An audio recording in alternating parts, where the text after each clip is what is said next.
Hello everyone, आज की इस वीडियो में हम लोग ज्योमेट्रिक प्रोग्रेशन में देखने वाले हैं कि अगर हमको जीपी में 3 टर्म का सिलेक्शन करना, 4 टर्म का सिलेक्शन करना, 5 टर्म का सिलेक्शन करना, ऐसे ही आगे टर्म का सिलेक्शन करना तो कैसे करेंगे और आखिर ऐसा सिलेक्शन क्यों करते हैं। तो आइए सबसे पहले जीपी का कुछ फंडामेंटल कंसेप्ट है उसको हम लोग जानते हैं, देन हम लोग आगे बढ़ेंगे। जैसे यहाँ पे हम लिखते हैं इन अ जीपी, यानी एक हमारे पास जीपी है।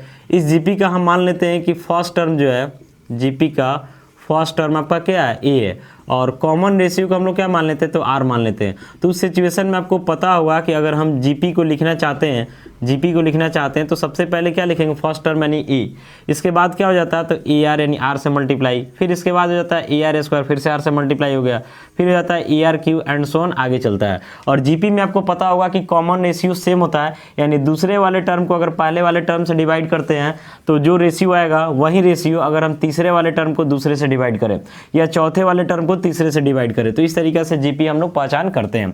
अब यहाँ पे जैसे देख रहे हैं कि 3 नंबर्स इन जीपी ऐसा लिखा गया, 4 नंबर्स इन जीपी ऐसा लिखा गया। तो सबसे पहले तो आपको बताएंगे चेक करके कि जीपी में है या नहीं, फिर बताएंगे ऐसा क्यों लिखा जाता है, और अंत में आपको बताएंगे कि अगर खुद से आपको लिखना होगा तो आप कैसे लिखेंगे, उसके लिए क्या कॉन्सेप्ट्स आपके सामने अवेलेबल होना चाहिए।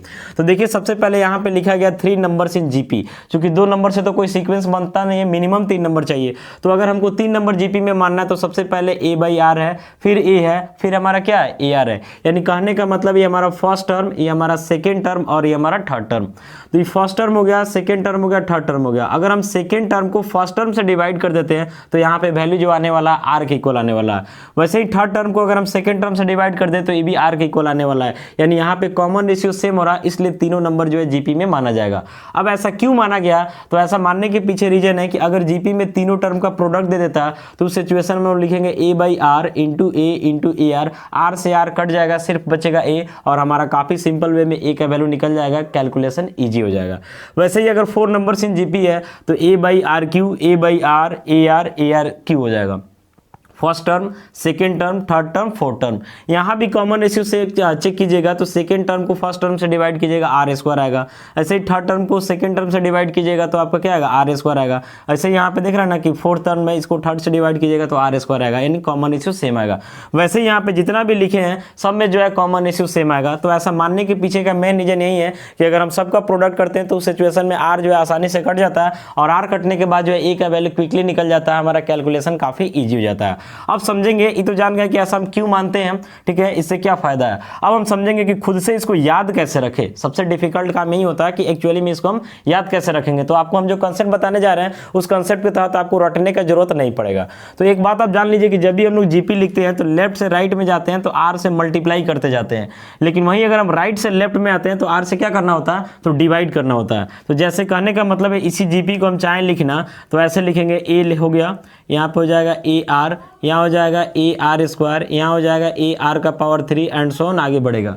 वैसे ही अगर हम इधर आना चाहते हैं तो आर से डिवाइड करना होगा, यानी ए के पहले का टर्म लिखना चाहते हैं तो ए बाई आर लिखना होगा, फिर इसके पहले का टर्म लिखना चाहते हैं तो ए बाई आर स्क्वायर लिखना होगा, फिर इधर लिखना चाहते हैं तो ए बाई आर क्यू लिखना होगा एंड सो ऑन, ऐसे ही आगे बढ़ेगा। तो ये भी हमारा किस में कहा जाएगा, तो जीपी में आएगा। क्योंकि देख रहे हैं ना ए के बाद जा रहे हैं तो आर से मल्टीप्लाई कर रहे हैं, तो इसका मतलब ए से पहले आएंगे तो आर से डिवाइड करेंगे। आप यहाँ से भी कंटिन्यू चेक कीजिएगा तो ये आपका जीपी में ही माना जाएगा, क्योंकि यहाँ पे कॉमन रेशियो सेम होगा।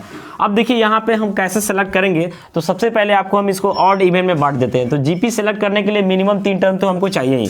तो 3 टर्म का मतलब ये हमारा ऑड वाला हो गया, फिर 5 टर्म ये भी ऑड वाला हो गया, और 7 टर्म ये भी हमारा क्या हो गया, ऑड वाला हो गया। बाकी जो बच रहा है जैसे यहाँ पे 4 टर्म है, यहाँ पे 6 टर्म है, ये हमारा क्या हो गया, इवन वाला हो गया। तो देखिएगा ध्यान से यहाँ पे हम लोग टर्म का सिलेक्शन कैसे करेंगे। पहले हम ऑड का बात करते हैं। तो जब भी ऑड का सिलेक्शन करेंगे तो जैसे यहाँ पे देखो ना 3 टर्म है, यहाँ पे ऑड का सिलेक्शन कर रहे हैं तो 5 टर्म है, यहाँ पे ऑड का सिलेक्शन कर रहे हैं तो 7 टर्म है। सब में देखिएगा कि बीच में ए आ रहा है। जैसे 3 टर्म हुआ ना तो एक टर्म इधर हो गया, एक टर्म इधर हो गया, बीच में ए आ गया। ऐसे यहाँ पे 5 टर्म हुआ तो ए आ गया बीच में, 2 टर्म इधर, 2 टर्म इधर।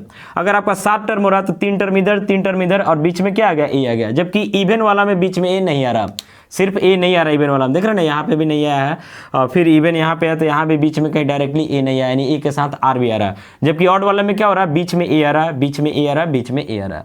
अब इसके बाद क्या करना है कि जब ऑड का बात करेंगे तो ए के बाद ए आर, तो इसके पहले आ जाएंगे तो ए बाई आर हो जाएगा। देख रहे हैं ना, ए के बाद ए आर तो पहले आ गया ए बाई आर हो गया। चलिए यहाँ आते हैं, ए के बाद ए आर, फिर ए आर स्क्वायर। तो ए आर है तो इसको एक बार हम ए बाई आर लिखेंगे, ए आर स्क्वायर है तो इसको ए बाई आर स्क्वायर लिखेंगे, ताकि प्रोडक्ट हो तो ये आर स्क्वायर से आर स्क्वायर कट जाए, आर से आर कट जाए, सिर्फ ए बचेगा आपका।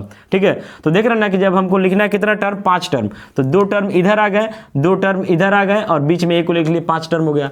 3 लिखना था तो ए के बाद एक चले गए, ए के पहले एक आ गए और एक बीच वाला लिख लिए, 3 टर्म हो गया।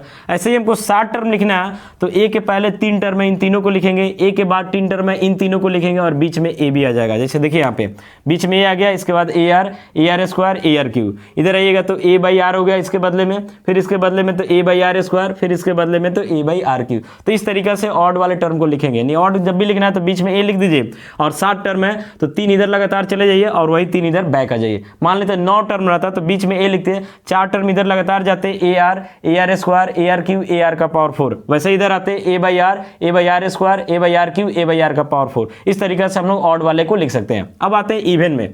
जैसे यहाँ पे देखिए 4 टर्म है, इवन है, यहाँ पे आपका 6 टर्म है, इवन है, तो इसमें बीच में ए नहीं आएगा, बीच में इसमें ए नहीं आएगा। अब इसमें क्या करेंगे तो इसमें थोड़ा अल्टरनेट करके टर्म को लिखते हैं। जैसे यहाँ पे हम ए के बाद वाले पहले टर्म को लिखे ए आर, अब अल्टरनेट करेंगे। अल्टरनेट करने का मतलब ए आर स्क्वायर वाले को नहीं लिखेंगे तो ए आर क्यू को लिखेंगे। अभी दोनों लिखेंगे, इसी का रेसिप्रोकल करके यहाँ पे मतलब आर का रेसिप्रोकल करके ए के साथ लिख देना है। तो ए आर है तो इसके बदले में ए बाई आर लिखना है, ए आर क्यू है तो इसके बदले में ए बाई आर क्यू लिख देना है। वैसे ही मान लेते 6 टर्म है तो आपको अल्टरनेट करके शुरू करना है। तो सबसे पहले ए आर हो गया, एक अल्टरनेट किए ए आर क्यू, फिर एक अल्टरनेट किए ए आर का पावर 5। अब इसी चीज से ही लिखा जाएगा, जैसे ए आर है तो a by r, a r cube है तो ए बाई आर क्यू, फिर ए आर का पावर 5 है तो ए बाई आर का पावर 5 हो जाएगा। मान लेते हैं कि अगर 8 टर्म हो जाता, कितना टर्म हो जाता है 8, तो 8 भी आपका इवन है। तो उस सिचुएशन में क्या करेंगे तो सबसे पहले इधर लिखेंगे हम ए आर, फिर अल्टरनेट करेंगे तो ए आर क्यू, फिर एक अल्टरनेट करेंगे तो ए आर का पावर 5, फिर एक अल्टरनेट करेंगे तो ए आर का पावर क्या हो जाएगा तो 7 हो जाएगा। और वही चीज़ से इधर आ जाएंगे, जैसे ए आर है तो हो जाएगा ए बाई आर, फिर ए आर क्यू है तो ए बाई आर क्यू हो जाएगा, ए आर का पावर 5 है तो ए बाई आर का पावर 5, और ए आर का पावर 7 है तो ए बाई आर का पावर 7 हो जाएगा। तो इस तरीके से जीपी में हम लोग ऑड टर्म को लिखना हो या फिर इवन टर्म को लिखना हो तो आसानी से लिख सकते हैं और हमको रटने का भी कोई जरूरत नहीं पड़ेगा। तो इस वीडियो को देखने के बाद आप जीपी में 3 टर्म, 4 टर्म, 5 टर्म, 6 टर्म, चाहे जितना भी टर्म का सिलेक्शन करना होगा आसानी से सिलेक्शन कर सकते हैं। और सिलेक्शन करने के बाद भी हम लोग देखें कि कॉमन इश्यू सेम में आ रहा है, इसलिए जीपी में है। और इससे फायदा क्या कि अगर हमको जीपी में नंबर ऑफ टर्म का प्रोडक्ट वगैरह दिया हुआ तो उससे आर आसानी से कट जाता है और कैलकुलेशन इजी वे में हो जाता है। अगर मान लेते हैं कि आपको जीपी में प्रोडक्ट नहीं दिया हुआ तो उस सिचुएशन में तो हमारे पास एक कंसेप्ट है जीपी के लिए कि पहला टर्म ए, दूसरा ए आर, तीसरा ए आर स्क्वायर, फिर ए r Q and so on आगे करके हम लोग टर्म को लिख पाते हैं। तो आशा करते हैं कि इस वीडियो को देखने के बाद आपको समझ में आ गया होगा कि जीपी में हम लोग नंबर ऑफ टर्म का सिलेक्शन क्यों करते हैं और कैसे करते हैं, और साथ ही साथ शॉर्टकट मेथड क्या होगा। मिलेंगे अगले वीडियो में, तब तक के लिए थैंक यू।